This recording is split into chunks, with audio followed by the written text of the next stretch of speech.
As a lot of you know, since the big reveals we got with Virtual Cabin 2.0, things have been very quiet, and even though we're supposed to be getting more game-related news soon, the wait is still pretty painful, so today we're gonna distract ourselves by trying something a little bit different. Realistically speaking, this game is not supposed to be dying anytime soon, and although this video and topic is just for fun, I've thrown together a short list of memorable movie characters from the franchise that I'd love to see added as playable counselors someday.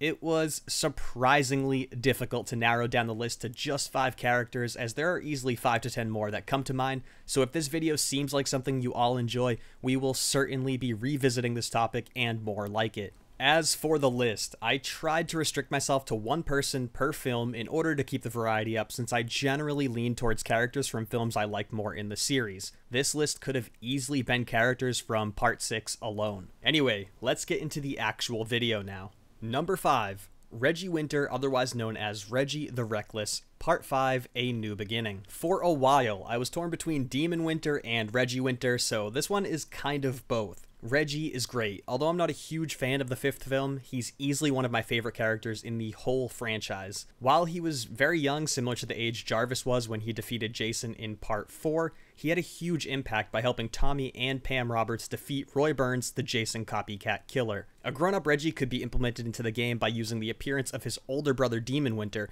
who became the second Friday the 13th character to die without wiping their butt, second to Chuck from Part 3, who we now have as playable counselor Mitch.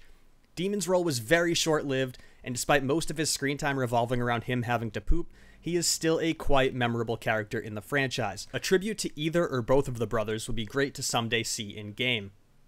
Number 4, Megan Garris, Part 6, Jason Lives. We still do not have a blonde female counselor. In Part 6, Megan plays the rebellious daughter of Sheriff Mike Garris, who's got Tommy Jarvis locked up for most of the film. Due to her crush on and her belief in Tommy, she betrayed her father and broke him out of jail, then even further helping him to evade the cops and defeat Jason. In short, if it weren't for Megan, Part 7 wouldn't look so cool. Megan's character and her actions easily make her one of my favorites from the film, and she is more than deserving of a spot in this game. Number 3, Ralph, otherwise known as Crazy Ralph, Parts 1 and 2.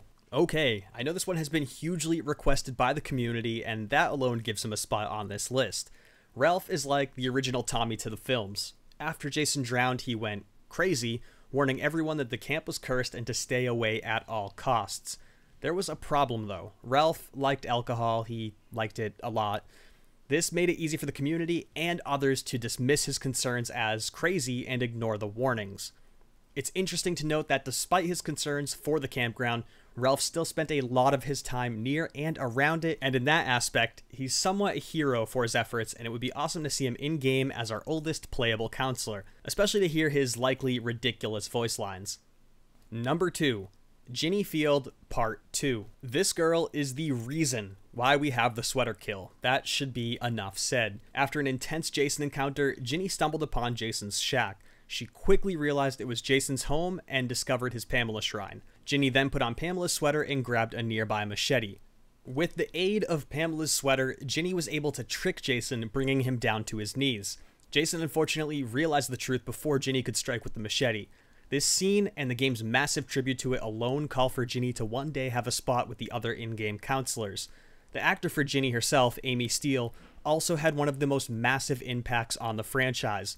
She was supposed to return for Part 3 with an entirely different storyline, her being stalked by Jason while she's in a mental asylum, but turned down the role. This would have resulted in a different direction for the franchise, and we may not even have the game we do today were it not for her. Okay. Here we are, number 1, Tina Shepard, Part 7, The New Blood. This one is controversial. Tina isn't your ordinary character at all, and her implementation into the game would need to be treated as such. Tina has supernatural and telekinetic abilities, making her really stand out in the franchise. I wasn't necessarily a fan of this direction for the story, but it's there, so we're running with it. After the events of Part 6, Tina accidentally freed Jason from his chains at the bottom of Crystal Lake, so ultimately, everything after Part 6 is her fault. It is safe to say that her and Jarvis would not get along. Anyway, in the film, Tina uses her abilities to battle, resist, and defeat Jason. If she played like this, she would be an amazing addition to the game, situationally replacing Jarvis as our hero character. My hopes for an in-game Tina are that she can use her abilities to interrupt or block Jason abilities in order to help out all the other and non-supernatural counselors. This would obviously be something way down the road, but Tina's extremely game-changing potential has her deserving her spot on this list. There are so many honorable mentions that it's painfully obvious this list should have had at least 10 characters on it. With the hopes of revisiting this topic, I'll be saving the mentions for a follow-up video. Let me know in the comments who you've got on your list, who you'd like to see the most.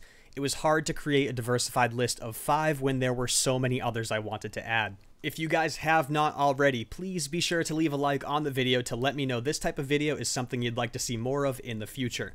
This is a relatively experimental video, but it was a lot of fun to make, so I'm really hoping it was also fun to watch. And of course, subscribe for future Friday the 13th content and live streams on the channel. That is it for this video. Thank you all very much for watching and supporting the channel. I am out for now. I hope to see you guys in future videos.